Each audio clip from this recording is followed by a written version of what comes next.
Rourke, welcome to LOVEFiLM. It's a pleasure to have you here.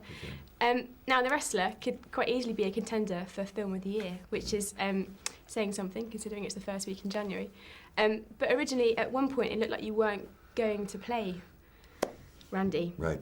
How did it come about? Well, Darren wanted me to do it. It was really difficult because basically I wasn't, bankable as far as being a movie star anymore, and I'd been out of the game for close to 14 years, and Darren really wanted me to do this part, and the financiers, he couldn't get one financier to say, okay, I'll give you this.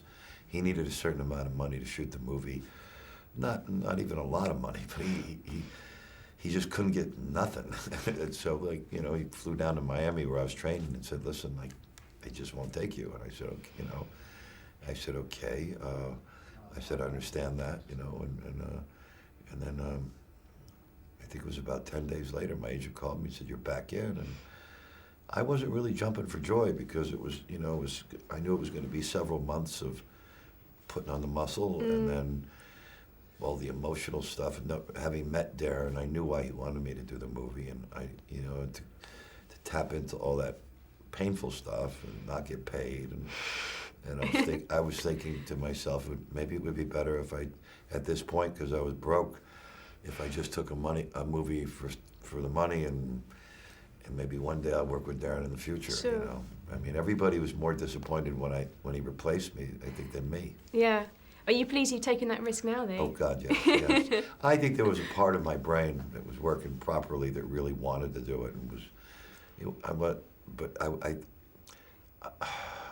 I instinctively knew when I met him that this was not going to be a walk in the park movie. It was going to be 24/7, and I was going to have to learn a sport that I didn't really respect or have any love for. And I gained that respect really quick. Really? After my third trip to the hospital, I went, these guys really get thumped and they really get hurt. And I mean, number of them have gone through a lot of personal stuff to keep their edge, where they've died at very young ages because of what they're putting in their bodies to look a certain way.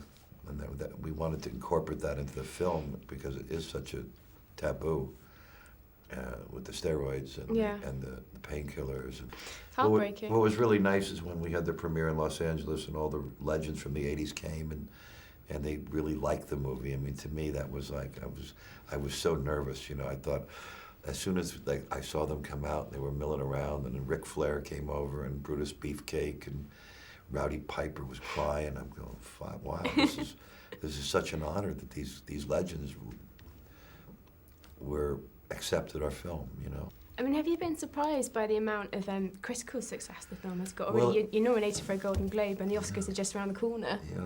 Do you ever think you'd be sitting here talking about that? No, not. I mean, maybe I did 20 years ago, not now. How does that make you feel? It's a really great feeling. Mickey, it's been a pleasure talking to you. Thank Thank you very much.